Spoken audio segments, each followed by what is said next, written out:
And I go back to what I said at the beginning about baptism of fire, working with NEET students. Yeah.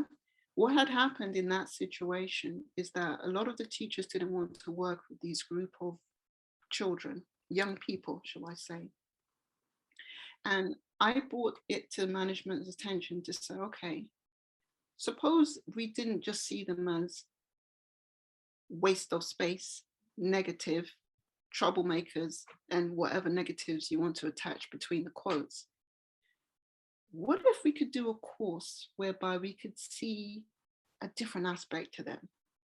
So the course was preparing for work or further study or enterprise. And the whole objective behind this was then to say, okay, they still do need to know they still need to have their fundamental skills, their functional skills, yes, but we need to be working on communication, presentation, yes, and integration, very key. And what is it, the kind of jobs that they would love to go into? And making their work experience meaningful. So there's an element of sustainability and they can see that there's progress possible from it rather than just saying, oh, just give them any old job, filing, photocopying, great. You got a job, what's your problem? You're having some experience. No. Did you ask them, what are they interested in? Yeah. So with this, I came up with this idea and management were happy to give it a go to see, since nobody else really wanted to do anything with these young people. And the beautiful thing about what transpired from that is, wouldn't say it was easy, far from it, because when you're dealing with young people who's been through a lot of trauma, has been seeing things that adults haven't even seen in their own lifetime, and they're looking to live every day as normal, seeing certain things, it's not easy. So I'm not going to say this was just a magic wand and bang, everybody was magically perfect, far from it. But what I'm able to share with you is this. From the cohort that I had, yes, a significant amount of them decided that they did want to continue with further education, and a few went on into higher education, which was beautiful. Others then said, I don't want to do any more studying. I actually want to go and find a job, which was great. Others said, I don't even want to find a job. I want to find out about setting up my own business, miss. Perfect. But then there are others who said, I want to go back to the life of how I used to live. And unfortunately, 2 of them are no longer alive. You know, so the bottom line is this. At the end of the day, it's all about giving them an opportunity instead of telling them, asking them and being quiet and allowing them to have a nurturing, nourishing, safe space to open up. And yes, confidentiality and boundaries are important because you do need to explain to them, look, if you share certain things that is beyond my remit, that could be causing you, others, or property harm, I cannot keep that to myself. And that has been a barrier, I'm not going to lie, because then say, I can't tell you, miss, because if I tell you something, you might report me that and I can't do anything about that. But those who did share and were willing to accept that they want help, it made a difference to them. So what I'm saying to you, especially in the education environment, is don't give up on the children and young people so easily. Don't label them so quickly, okay? Because at the end of the day, we do need to challenge the narrative and the biases, okay? And each and every one of us do have our own prejudices, even though we'll say, oh, no, I'm not prejudiced. No. Yes, you think thoughts that are not always beautiful thoughts about other people with different complexion to your own. That's prejudice. You're making prejudgments. But I'm also saying for the new teachers, which is in a fun way, that what I used to do when I first was meeting some new group of students, I told staff that don't be concerned with how I'm going to look today. So what I would do is I would come in my jeans and my trainers and my cap, and I will sit in the class in one of the tables, and I'll see the children, young people coming in, and then I'll strike up a conversation. What do you think this teacher's going to be like? I don't know. hope she's fine, or hope whatever. I was like, okay, don't know. We'll have to see what she's going to be like then, innit? Yeah. Oh, I don't know. I hate teaching. I hate this lesson. I hate blah, blah, blah, blah, blah. Okay.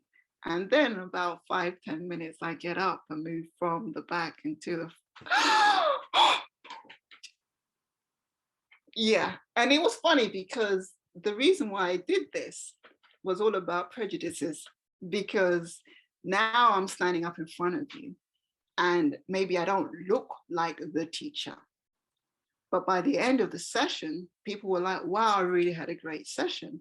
But the prejudice initially was because I didn't look like the teacher. And I carried out this experiment several times and the results were all the same. And I didn't pursue it too much on that lesson. I pursued it when I talked about equality, diversity, and inclusivity. And I said, when you first met me and you saw who I was, how I was dressed, what did you think? I'm not going to penalize anybody because this, I've made sure I've done it later on where I've built up relationships and everything, because there's no point me doing it straight away in the same lesson that you've just seen me. There is no value in that. I needed to build a positive relationship. I needed to get to know and like and trust and vice versa. Then later on in the journey, I asked the question in terms of, okay, what did you think? And at first they said, we thought you were joking, miss. We thought you were just pretending to be the teacher. And then you were going to actually come and sit down. Others would say like, well, teachers don't usually sit amongst the students. So we thought you were, you know.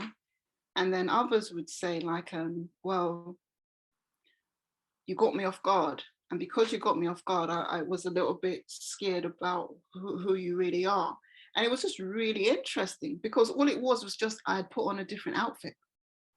And all of these judgments, ideas about who I am, am I capable, am I able to do anything, was just because of what I was wearing. And this is the same thing that happens in classrooms where you have students and you might have some children and students who are tall, really tall, and the teacher is petite. And as a result, automatically, they're seen as aggressive, simply because they're naturally born this height. They're the aggressive one. This might be a gentle giant, really soft and sweet, but because of the height differentiation, you've made this judgment call. No, I don't want to be in the classroom with this child. This child could be dangerous. This child could hurt me. The child is just being its natural self. This is how God made me. I'm this high. I can't squash myself down here, you know. Even though there are strategies that you would use if you do have to talk to a tall student, to just let them sit down so you can stand up, even though you might still be the same height as them when you're sitting down. But my point is, there are strategies that you can use to work. But I'm saying your prejudices may be impacting how you interact with these children who really want to learn. But because you're saying either their height, their color, their voice, their body language, you switch this all off. And because you've then already created a barrier, then my action is to defend myself. And so I might get more louder. I might be doing all of this because I know now that's going to upset you because you've upset me. And so you've got this kind of war going on in the classroom, which did not need to happen. And especially for new teachers, the worst thing that you can do is to say, I'm going to get a male teacher to address it, because now you've lost all credibility and respect, because they're going to say that teacher has no classroom management control. We don't need to listen, throwing paper, playing around, and you're the child in the classroom and the children become the adults all of a sudden. So there's things that is important that I really believe that teachers should really be thinking about, how they think about others. The newspapers and the media are not helping at this time. Okay, so it's about critical thinking, creative thinking, and actually looking at the person that's in front of you. Okay, because these are human beings. They're not statistics and they're not numbers and they're not data. They are people with real feelings, and they have families that if you exclude me, that's going to have an impact on them And also, if I've got younger siblings, they're going to think this is the new way of life. And a perpetual vicious circle spiraling downwards out of control is not what we're looking to do. We're looking to manage and improve and empower and engage and interact and help to support where necessary, not just the child, but their family too. And going on to this whole issue of exclusions, why is it that it seems to be skewed to particular races of people who need to be excluded, be it lunchtime, be it half a day, whatever exclusion? Why is that? Where is that all coming from? And as I said, this height thing is very powerful because some can be tall and thin, but some could also be very beefed up. And this is just the way that their genes are. But because they seem so big, you automatically see them as threat. They haven't said anything, or they might just say, no, miss, I'm not doing it. They didn't slap you. They just said, no, miss, I'm not doing it. But from their body language, you automatically think, oh, they're going to hit me. And all these prejudgment things coming into place. And then all of a sudden, all these external bodies are coming into place. And this child no longer is seen as a child, it's seen more as a suspect. And more importantly, then it's attached many negative labels now to this child. And for this child to try to unpeel all these layers of labeling is going to be very difficult. And if their parents, carers, guardians do not actually have a support system, this whole family could be just taken down in a moment. And I've worked with students, as I said, NEETs, who do have criminal records. And even they said to me, well, miss, I mean, you're a lovely teacher and everything, but reality is what you get in 1 month, I can get that in a day, miss. So what's the point of all this education thing? It's not going anywhere. I'm not going to get anything out of it. And I said, young man, you may be right that you could get this money all in one day. But let me ask you, if I may, a couple of questions. Sure, miss. And I'm doing his animation because it's important for you to understand when you're talking to certain cultures, they express themselves through body, not just through words only. Others might be very conservative and just talk such as this. I cannot hold a conversation and not move. All of this, even my eyebrows will go up and down. I just cannot sit still. That's not my nature, okay? But other cultures, it might be very easy to stand still, expressionless. That's everybody's different. Anyway, this young man, I said to him, this may be true what you've just said. However, when you walk down the road, are you constantly looking over your shoulder? When you go to bed at night, are you constantly sleeping comfortably, or are you worrying that maybe somebody might come knocking on your door? Is that quality of life? And young man, what about if you decide to have a family later on? What kind of role model are you going to be towards that child? Don't answer my questions, just think about it. And we left that conversation as it is. But my point is, I gave the young person an opportunity to express how they felt. Wasn't comfortable telling me, well, this is a waste of time, when my intention was to make it useful time. But my response wasn't one of reaction, of anger. The key thing, it wasn't a reaction, it was a response. And a response takes a little bit more time than an instant reaction. Because that moment to just step away and be in that space of holding and thinking, okay, what should I say here? Or what should I do here?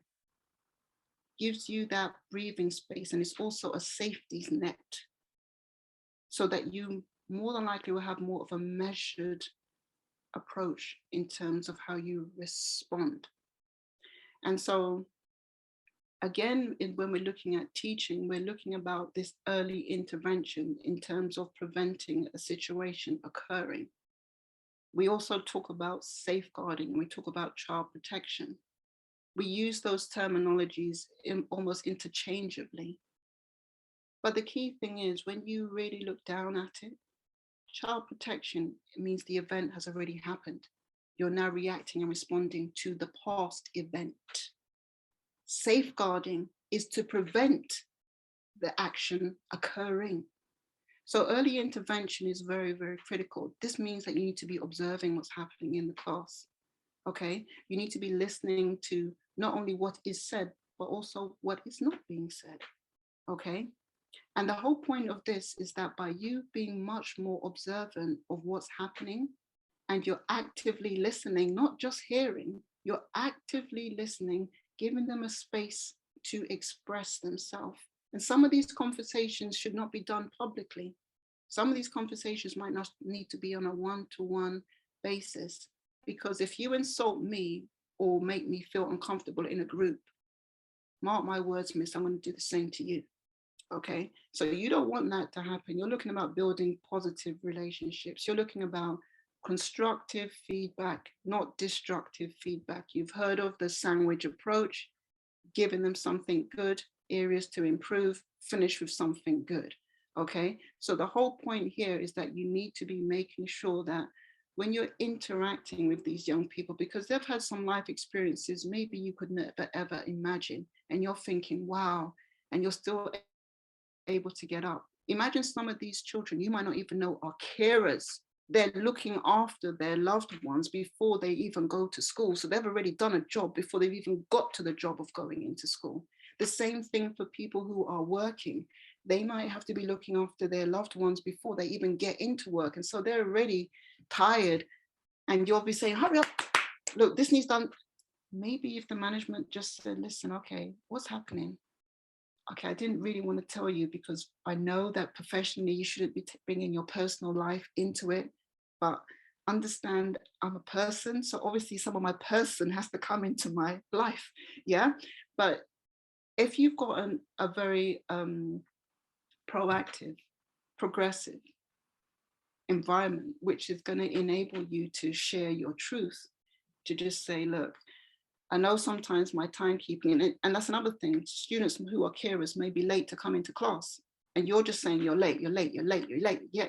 But you don't know, it's because, miss, I just literally missed the bus because I had to just give mum maybe one more teaspoon of something, and that cost me. But because you don't know, because you never asked, because you never showed interest, you're never going to know. And you're going to be marking me late, late, late, late, late. And then the one that I'm caring for my parents, and they say, let me see your report. Oh, what's going on? And now it's making my loved one go downhill too. Yeah. So everything has like a domino effect. So it's very important when you're thinking about education and teaching and learning and development that you're looking to really look at the whole situation and not just a slice or a piece of what's going on here. Yeah. I think that's very, very, very crucial.